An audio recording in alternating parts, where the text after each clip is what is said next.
Assalamu alaikum.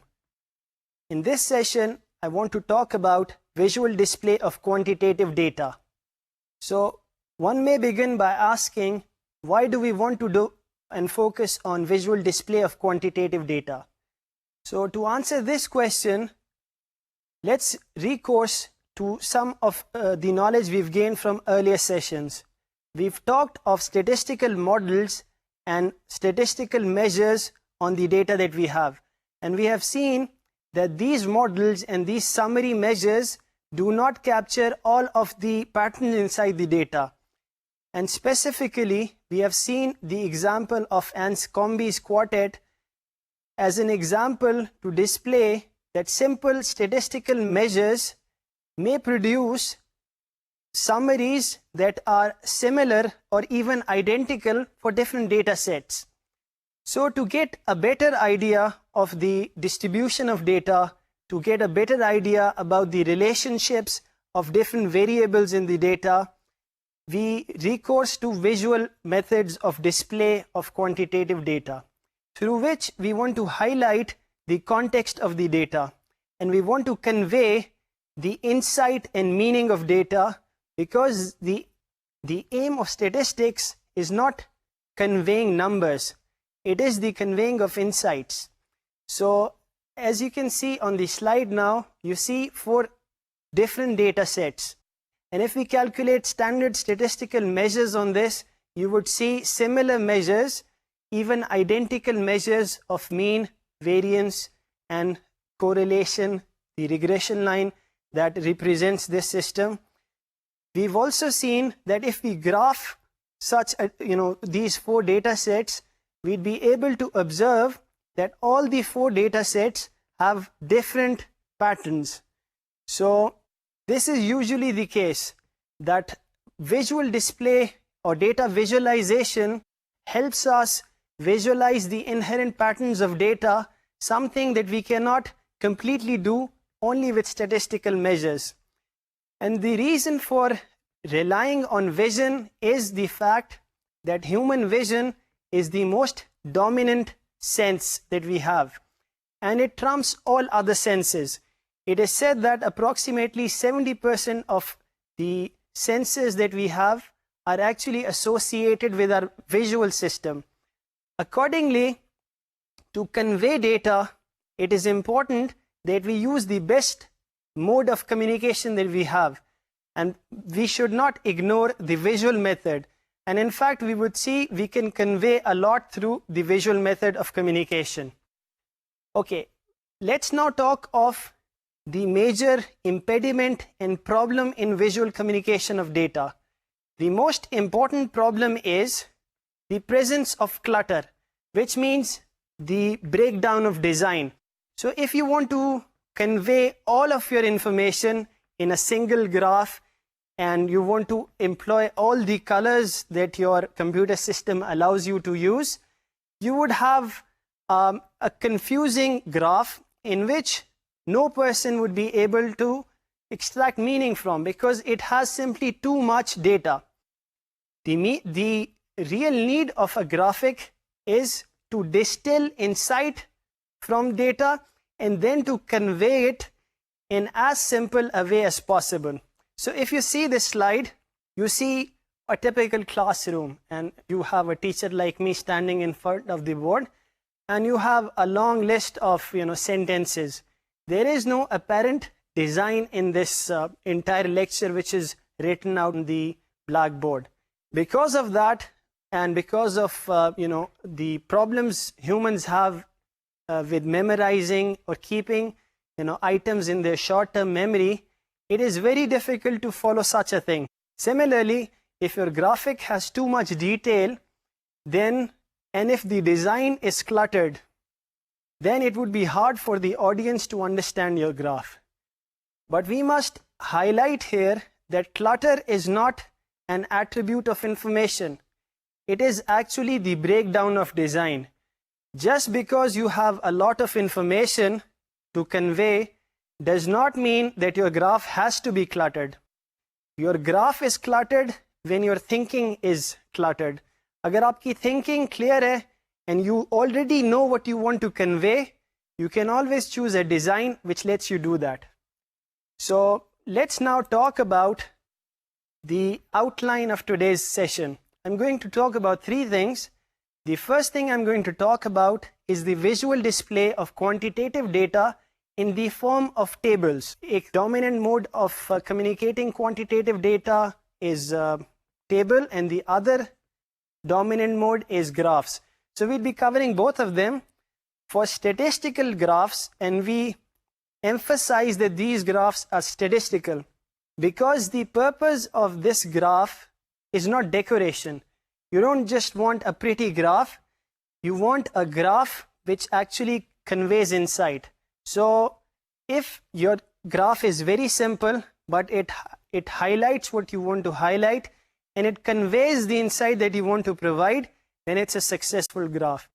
And we'd be seeing initially some models of excellent statistical graphics, and we'd be tracing the history of these statistical graphics. Finally, I'd be talking about techniques that we can use to build such excellent statistical graphs. But we start with the method of using tables for displaying quantitative data.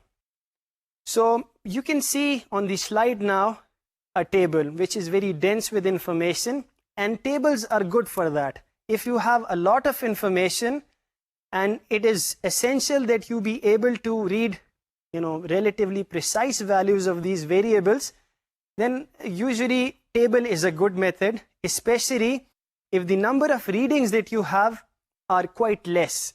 If your readings become very large, then we need to explore other options. So if you see here, you have a busy looking table. Busy because you have too many distractions. You have some numbers, but it's not really apparent in an obvious sense what the overall message is. The reason for that is that the non-data ink is overwhelming the data ink, which means जो सारी ink हम इस्तेमाल कर रहे हैं for formatting and for design purposes, it is a very dominant feature of this table. So let's see how we can improve this. We can improve this by removing redundant non-data ink, and we do that initially by making the lines separating the products a little grayer.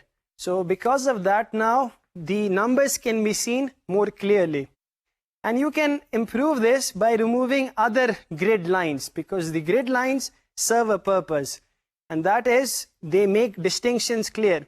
But if the data already is distinct, you don't need grid lines.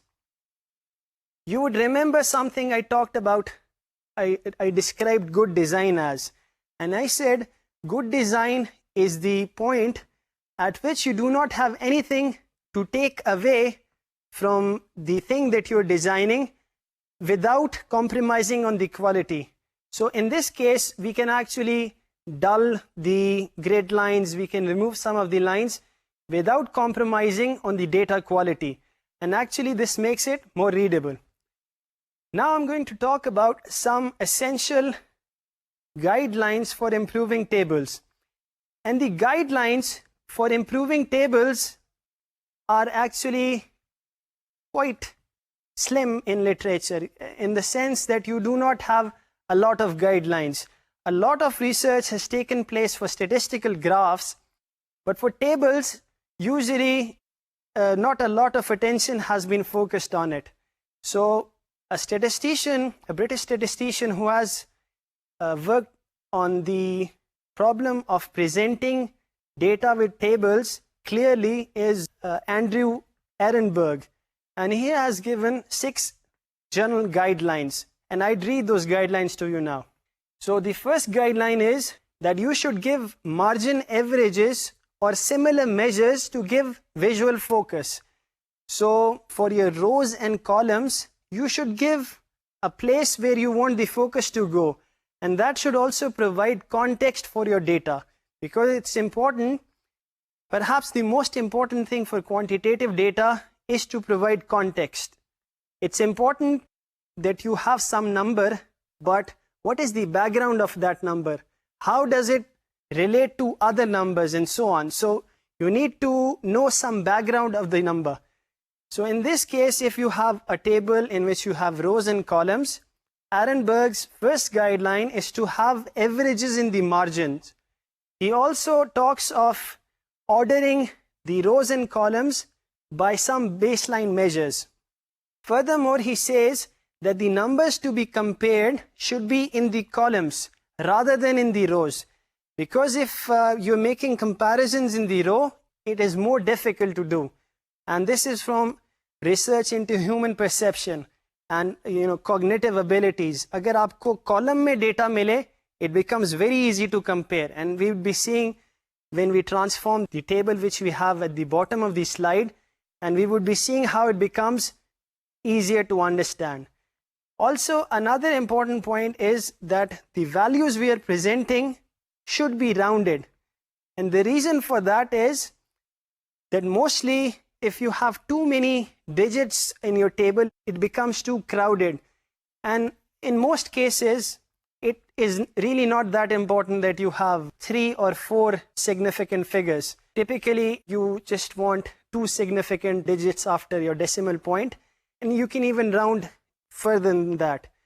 The important point is that clarity is the foremost concern when you're designing a table, because the aim of creating a table is to summarize data and also convey information.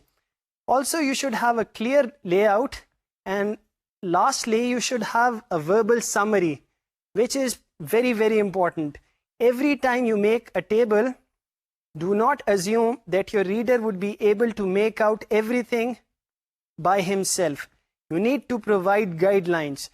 And for that, the ideal place is, the title of the table or the label of the table, in which you can describe the takeaway message. So let's try to improve this table. So you can have a look at the improved table on the slide now, and immediately you would see that there is a calming influence looking at the table. And this is because whenever the design of the table is improved, the understanding automatically improves. So another argument that Ehrenberg makes is that most tables are actually poorly designed. So if you're not able to understand the patterns from data, perhaps this is not because of your intellect, it is because the table has poor design. So let's see how this table is actually better than the table it was before the modifications were applied.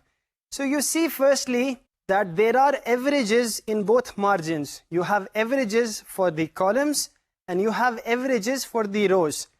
Furthermore, the values are now presented sorted. So you can clearly see some obvious patterns. And the figures have also been rounded off. And because of that, the clutter has been removed. So it immediately conveys the idea that we want to convey without a lot of cognitive effort on the part of the reader of this table. Let's have a look at another example. So you see a table in which the literacy rate of various African countries are shown. So you have rates for both women and also men. But this table is a little messy because the patterns do not immediately come out at you. It's important that we do not bank on the reader of the table to take extra time to understand our data. Our data has to jump out at him and become very apparent. So let's redesign this table. And according to the guidelines proposed by Ehrenberg. So the table that we can see now at the bottom of the slide is actually the redesigned table. So now you have 3 columns, and for each of these headings for the columns, you have values for both years, 1990 and 2004. So the first major column is, for all of the population, literacy rate for all of the population. You have another column for the literacy rate for women and another column for the literacy rate of men. And you have further sub-columns for each of these categories. And then you have in the row all the African countries. And because the comparison we want to make is between different countries, we have listed down these numbers in columns. So it becomes very easy to compare the literacy rate across countries. So we would come at this conclusion in a snap that Libya has the highest literacy rate. And furthermore, we have reference values given at the last row. So you have mean values. So you have something to compare against. So this is a much improved version of the table. A final point that I'd like to talk about this table is that, given a table and given statistics, we should always question the source of the data. So it may be, even if this data is in black and white, but we may ask ourselves if really the literacy rate of Libya is 99% and 100% for men. It may not be the case, and it may be the case. So we have to take our data, with a pinch of salt. We have to, in most cases, also investigate if our data is correct or not. But that is, part of data analysis. In terms of formatting of data, I hope it is clear how we can improve the formatting of data. Let's now talk about statistical graphics. We'd start by talking about history of statistical graphics. So for most of antiquity and for most of the history before the 18th century, graphics were often only made as maps. So you only were graphing particular lands, and you were doing, so this is actually called cartography. You're making maps of lands. But it became important after the discovery of statistical graphs by William Playfair that we also focus on the usage of statistical graphics for exploring data. So William Playfair was an innovative Scottish person who created, the first time series graph. So you can see both William Playfair and also the time series graph he made. So he had this book in which he had, a lot of graphs, and this is perhaps the first instance of the creation of statistical graphics to convey quantitative data. So we're not talking now of the spatial positions of land. We're not talking of using graphs to convey and encode quantitative data. In this case, the first known instance of a time series graph, and there are other time series graph in the book he created in the 18th century, the first book on statistical graphics. So this is an example of a time series graph in which the exports and imports of England is shown with Denmark and Norway. And you would immediately see the elegance of this graph because the message actually screams out at you from this graph. And that is the relative ratio between imports and exports, and how if the exports are more, you have balance in favor of your country, and when that is not the case, you have balance against. And you have, in this case, the y-axis shown on the right-hand side, and color scheme is used very effectively to convey the idea that Playfair wanted to convey. So this is an example of a model statistical graph. So while this was coming from a humble background, there were no graphs before this. Unfortunately, the current graphs that we create do not quite come to match the elegance of the graphs created by Playfair.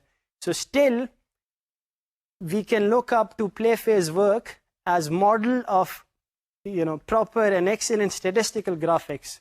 Let's have a look at other graphs he created. He also created the first bar chart. So a bar chart is useful when you're presenting either categorical data or you're presenting quantitative data with certain missing points. And that was the case here when Playfair had data he wanted to plot, but he did not have data for all of the data points. So instead of using a line graph or a time series graph, he used a bar chart. So you can see the bar chart on the slide now. Again, the inventor of this was William Playfair.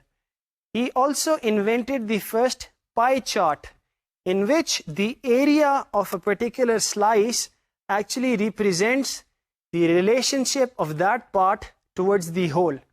So this is commonly used, and we would actually emphasize that we may actually look at other options of plotting quantitative data.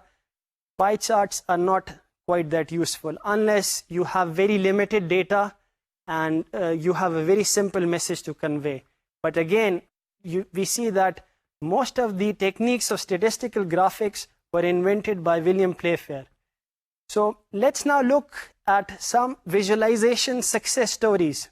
How have people used visualization to do things which they might not have done without statistical graphics? So the first example I'd like to give towards this regard is the example of the work done by Florence Nightingale.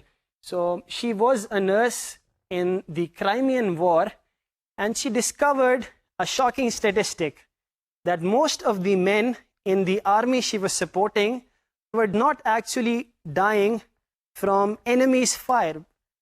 Instead, they were dying from preventable deaths. Because she was a nurse and she observed from close quarters the state of the hospitals, she saw that because of poor conditions of the hospital, many preventable deaths actually materialized. So she came back and collected, while she was working during the war as a nurse, she collected meticulously all data she could have. And then she came up with an innovative way to graph this data so that it becomes very clear to the policymakers that what is the actual fact on the ground. She said that the aim of this graph is to affect through the eyes what we fail to convey to the public through their word-proof ears. So this was an early success story in data visualization.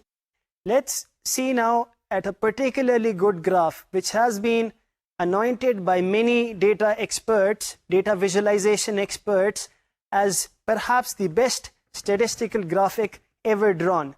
And we'd be seeing why they are referring to this as the best graphic. So let's have a look at the graph now. This was drawn by the French engineer Menard, who graphed the invasion of Russia by Napoleon's army some 200 years ago. So this is an example of very good statistical graphic because it is multivariate, which is that it plots a lot of variables in a very simple way with very less amount of ink, and it conveys a lot of idea. So if we were to document everything that is shown in the graph here, you would perhaps need a lot of words. And that's the beauty of a graph, that it captures a lot of information in very less ink, and through the beauty of the design conveys a lot of information. So if you see the graph here, this is actually showing the brown width of the line which is starting from the left side is showing the numbers of army men. So it can be seen that when the invasion started, many people went with the army. But this army, the size was depleted as the march went on. And in fact, you can see by the black band of line that the army numbers depleted largely. And this was a disastrous attempt if we talk in terms of the military goals. And this is beautifully captured because this graph not only captures the size of the army, but also the latitude, the longitude, the temperature, because there was a huge correlation between the temperature and the fate of the army. It was because of the extreme cold temperatures that the expedition failed. And also the graph also shows a sense of direction, and it also provides context by labeling with dates all the important events in this graph. You can call this graph as a combination of a data map and a time series graph, so in which you are effectively displaying a lot of variables. All good statistical graphics actually convey information, relationship between different variables in an effective way. So having talked of some model graphs and having traced some of the history of statistical graphics, let's talk of some of the modern contributions in this area.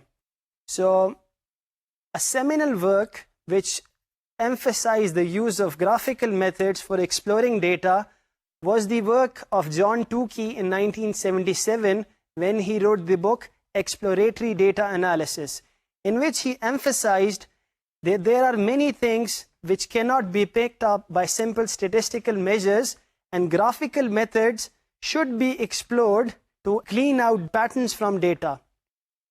He also emphasized that statistical graphic is just not a method for informing the obvious to the dull, but it is a very serious tool through which we can extract meaning from data, something which we might not even be able to do with standard statistical methods. After Tukey, the next major contribution was from Edward Tufte, who is perhaps the most famous person in the area of data visualization. And he has a quartet of books, the most famous of which is, and most relevant of which to our work is Visual Display of Quantitative Information, in which he describes a lot many details of what good statistical graphics are about.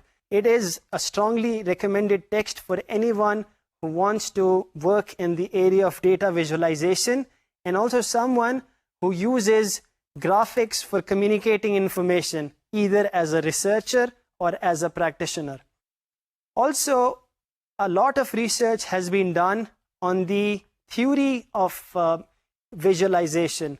What kinds of techniques, what kinds of encodings are best for quantitative data? And much of this research was started by the work of William Cleveland. So he has two very good books as well, and the names of which are The Elements of Graphing Data and Visualizing Data. So these are all good references for someone who wants a more in-depth look at the things we are talking about in this session. Okay, having traced out the history of statistical graphics, it's about time that we talk now about the method of achieving excellence in statistical graphics. So let's now talk about how we can highlight patterns. What are the tools available to us? Because visual display of quantitative data banks upon the effectiveness of the visual system of the audience. And if we have to capitalize that and utilize that for conveying insight, we need to know what are the tools we have to instigate or to captivate and capture the interest and attention of the audience. And we should ideally do this without a lot of cognitive effort on the part of the audience. So a lot of research has taken place in this area, and it's important to understand some basics of human visual perception. So human vision actually works at two levels. There is a pre-attentive level and there is an attentive level. आमतौर पे humans are very good at finding patterns, and even when we are not paying a lot of attention, we can still easily make out patterns, and this is because of our natural disposition. So even without paying attention, you can detect motion, you can detect changes in length and so on. So as an example, if you see at the figure shown in the slide, you have a lot of numbers. So if we want to extract a certain pattern from this data, it requires effort on our part. As an example, if I ask you to determine how many 5s are there in this list of number, so you will need to do serial processing. It does not immediately, the information does not immediately come out of this mass of data. You have to serially see all the numbers to determine where and how many number of 5s there are. So this is known as something that requires attentive processing. And because the human mind can only handle a few things, we want to have as many elements in our graph which does not require attentive processing. So if most of the message actually is so apparent, so obvious that it does not require any attention from the reader then can focus on the more important aspects of the graph, and it becomes easier for him to understand the graph. How do we transform this data into a form which becomes easier for the processing by a human visual system? So we can use many different techniques, and one simple technique is to use a change in hue, or in other words, a change in color. So in this case, we are using a change in contrast. So you would see that most of the numbers that you see are, light gray in color, but if you just highlight the 5s that you have by a stronger contrast, you would see that it becomes very easy to observe the number of 5s there are and immediately make out their positions. So this then becomes very important for us to understand what are these pre-attentive visual perceptive methods that we can use for effectively conveying our data. So some research has taken place on this, and I'm going to list down the different tools that we have. So one thing that you've seen here is the usage of contrast. Another method that we can use is to change the form of the items that we're comparing. So if you have a lot of data, if we change the length of the data items that we're showing, let's assume we are showing lines.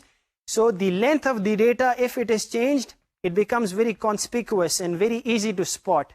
Similarly, we can change the width of some line to make it more conspicuous. So you can see that on the slide that for the length, we have one line which is shorter than the other lines. It becomes very conspicuous, and furthermore we can make out the relative difference between the lines as well.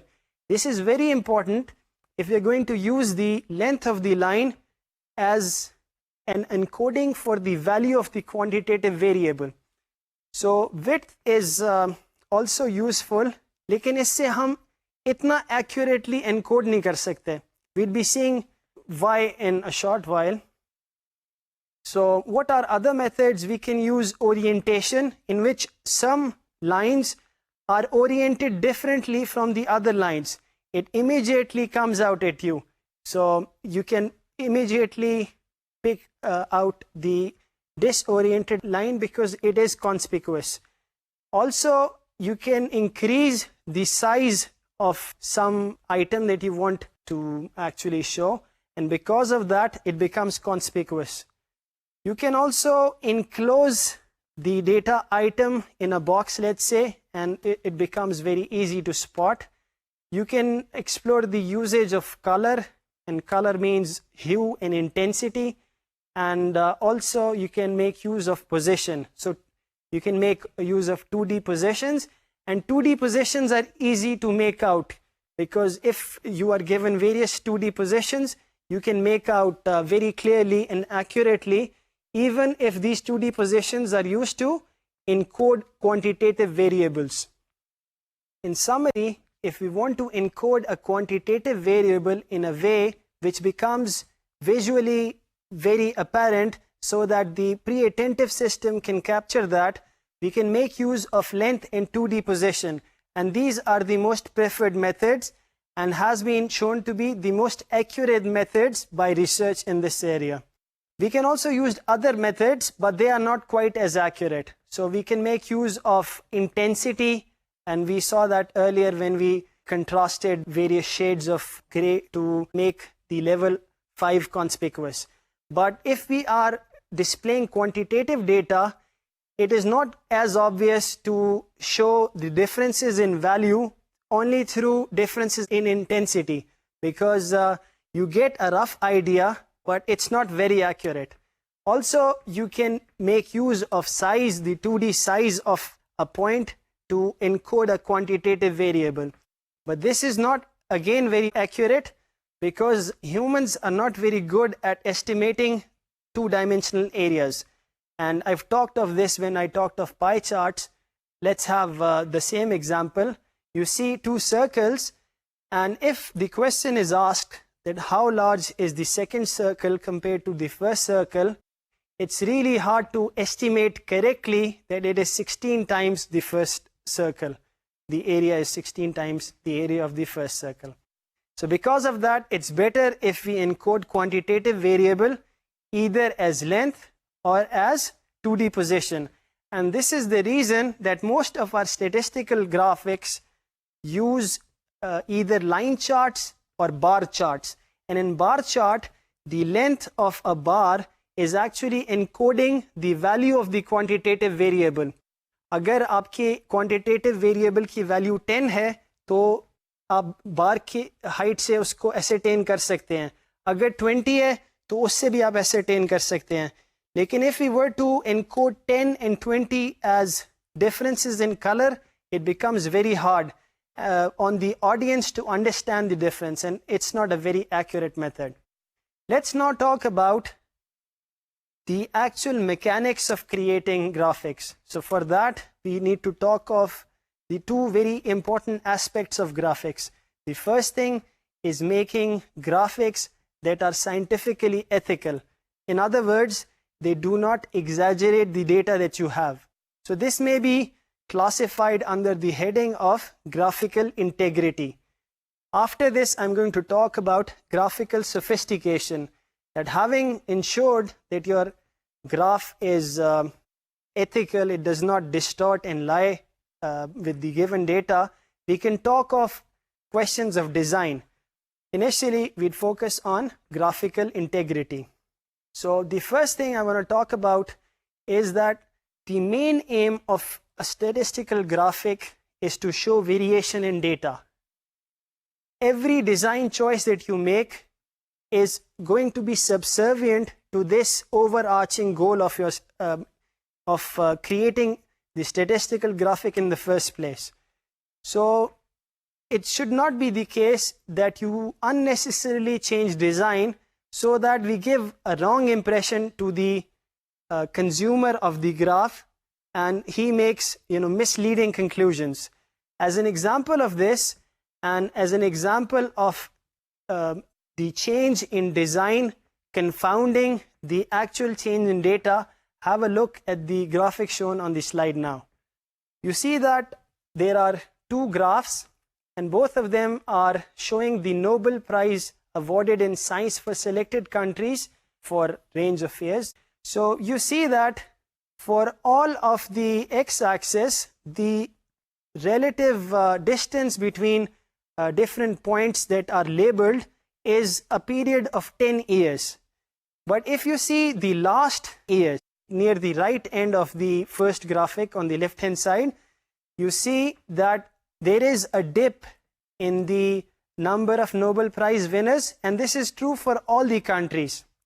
So is this really a trend in data, or is this just an artifact because of poor design?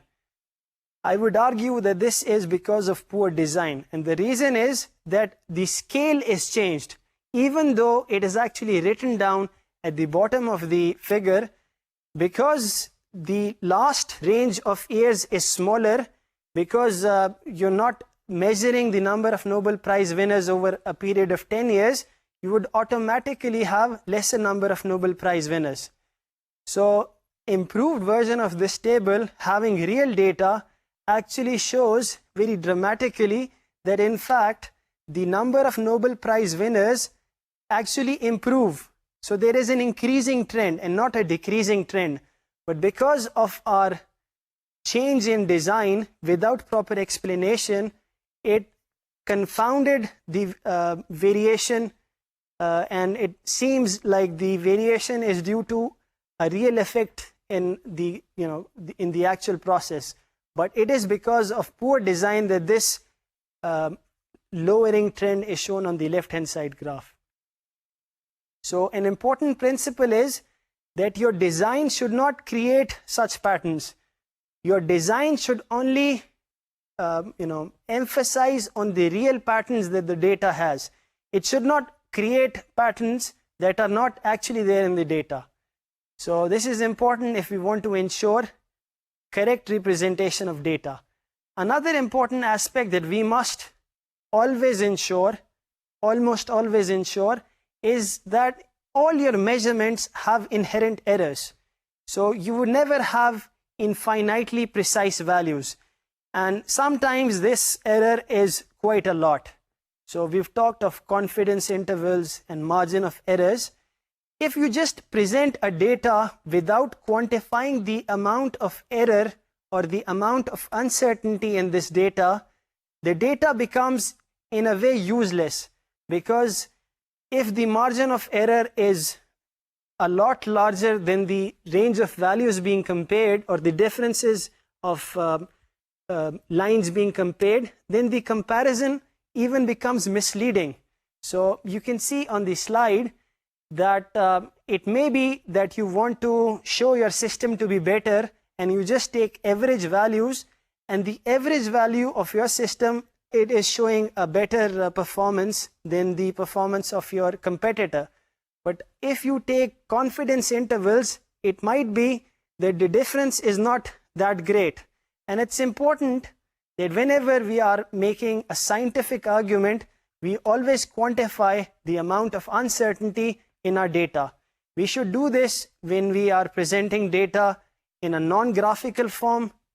We should do this when we do the presentation of data in a tabular form or even in graphics. It's important that it is emphasized what is the inherent uncertainty of the values that are plotted. Okay, so let's now move ahead and talk about in what cases we should not actually be using a line chart. So in a line chart, the data points are actually connected by a line to show a clear trend. This should not be used when the data is insufficient. So if you have a lot of missing data points between the points that you're plotting, a linear relationship between the points, just drawing a line may not be a good representation of the real data. So in such cases, you may explore the usage of either bar graphs or just putting 2D points without actually connecting them, because connecting them would give a wrong impression. Also, if you have an example of categorical data on the x-axis, then also you should not be joining the line, because then there is no sense of ordering between these categorical items. So a bar chart would be more useful and more appropriate in such a case. Also, an important aspect of ensuring graphical integrity is that we should avoid all chart junk. Chart junk is a term coined by Edward Tufte, who says that anything that is extraneous to the message being conveyed and does not actively contribute to that, and removing which will not detract from the message, may be termed as chart junk. Example of chart junk may be seen on the slide now. If you see the number of bikes that are being graphed, it's not really necessary that we actually show a picture of the bikers in the background. This is especially true because humans are pattern seekers, and if they are able to find human faces, the human attention is automatically attracted to these figures. और जो असल मकसद था आपका सारा graph बनाने का, to bring attention to your data, that thing goes into the background. So a better graph would be the one shown on the right hand side, in which you are showing the various bars and you're also highlighting the particular year that you want to highlight. It may be important for the discussion taking place. Also, if you see, the contrast is better now, and it becomes easier for you to read the values. Also, the usage of 3D perspective in graphs is to be discouraged. The reason is that because of this addition of the perspective, you get a wrong sense of the actual measurement. An example is the graphic on the bottom left side. It is not very clear if the green pie is larger than the purple pie, because the person making the presentation is actually representing the green pie. It then serves his purpose to use such a pie. So in general, using 3D graphs is not very useful because firstly, we are not very good at estimating relative 2D areas, and also even if we are able to get an estimate, it would be relatively inaccurate, and the 3D effects which typically accompany such graphs actually further detract from the real encoding of data. So Stephen Few, another information visualization expert, humorously adds that the pies should be left for the dessert and should not be used for any scientific visualization. Also, as a recap, we mentioned earlier that graphs should not lie. So I refer you to the earlier session in which we talked in detail about how graphs should not lie.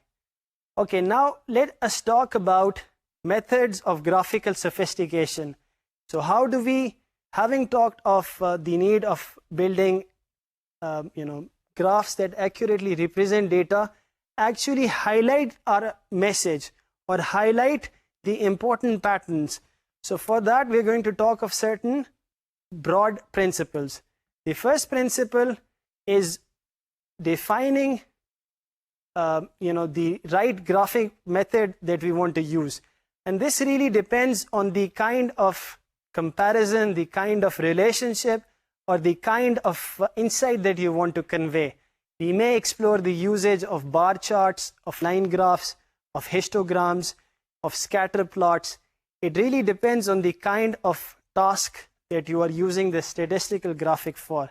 So I would advise you to look up a good textbook to see examples of what technique would suit in which scenario. So an important principle that we should always follow for producing sophisticated graphics, excellent statistical graphics, is to answer the question, okay, these are the numbers, but what is the context? So an example, a very simple example of a graphic which provides context as well as number is shown on the slide now. Such graphics are known as spark lines, and they are actually proposed by Edward Tufte. And these are very small figures, and in addition to the number, they also provide context. So as an example of medical data, just that some person has a glucose level reading of 128 does not mean anything until we put this in proper context. And this is the reason in all hospitals you have the practice of history taking. So how to visualize all this history? We can do that by presenting the number and also the history of that.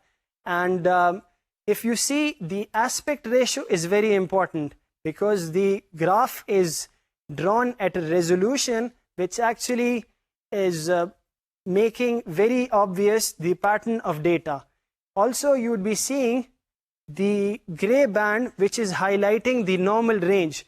So you have a lot of data in a very small space, and that is an example of a good statistical graph, that it conveys a lot of data information in very less space. So one thing that we should always focus on when we want to present data is to increase the data to ink ratio. So you can see a graph on the slide now, and the real data points are actually hidden behind the very heavy grid line structure that we have. It's very hard to make out where the real data points are. So you have a very low data to ink ratio because the ink is too much. You want to remove all the unnecessary clutter. What we can do is we can remove all the clutter and just have the middle line. But this is the other extreme because now the data to ink ratio is 0 because you're not really conveying any data points. आपने वो जो trend तो show कर दिया, लेकिन there is no data point. So the balancing act was performed by this graph in which you see very clearly the data points. You also see the trend line. So you have a data to ink ratio of 0.7, and the definition of this is given in Edward Tufte's book. The general idea is you see a lot of data is conveyed here, but you also need to have some non-data ink. Because we need some to access, we need labels for the access, we need units, and we need a title and so on. But we need to ensure that we keep the graphic as simple as possible. We do not put any unnecessary clutter on it. इसको हम ऐसे भी देख सकते हैं as the active step of removing all redundant ink. So let's see an example. So you see a graph in which you have a background, you have a lot of grid lines. So how can we improve this? So the first thing we can do is we can remove the grid lines because it is obvious from the y-axis. So we have two y-axis ticks on the left hand side and the right hand side, and we can easily make out the length of the bars. So we don't need the very heavy grid lines. So having removed that, what else can be removed without taking away anything from the data? We can take away the background, and removing the background and the ink on the top side and the right side, the border, it does not add anything. Just the left hand side and the down border is enough. So you see, for this graph now, it is more simpler and more pleasing to the eye. So can it be improved further? We see that we can actually remove some more ink by removing the ticks and actually replacing that by lines through the bars.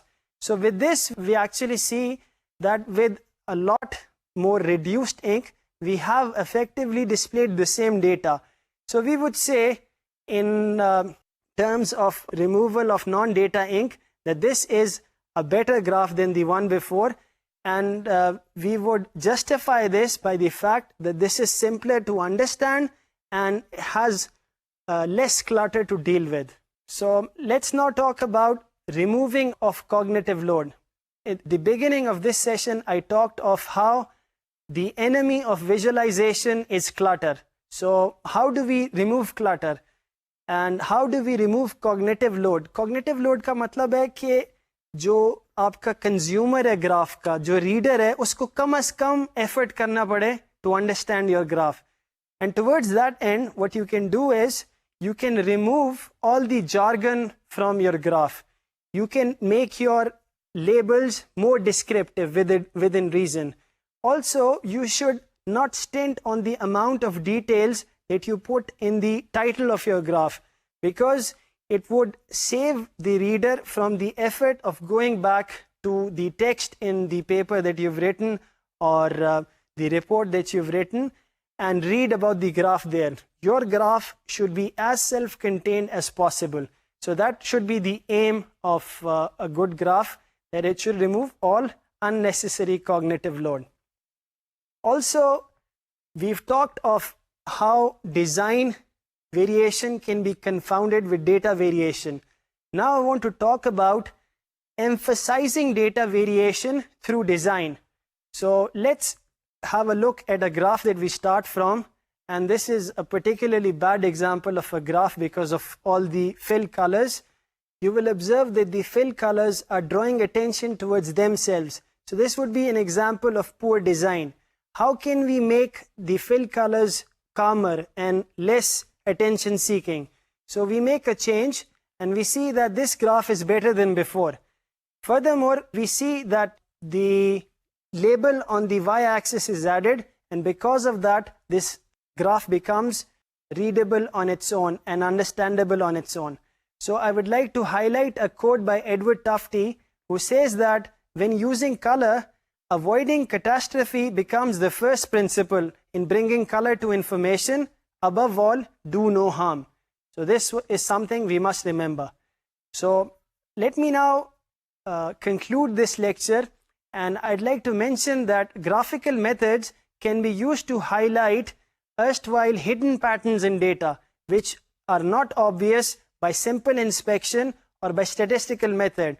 But we must ensure that we do not let visual deception take over our graphs, and we must ensure that our visual depiction is consistent with data and it does not exaggerate or understate it. So with this, I end this lecture. I'll see you next time, inshallah. Assalamu alaikum.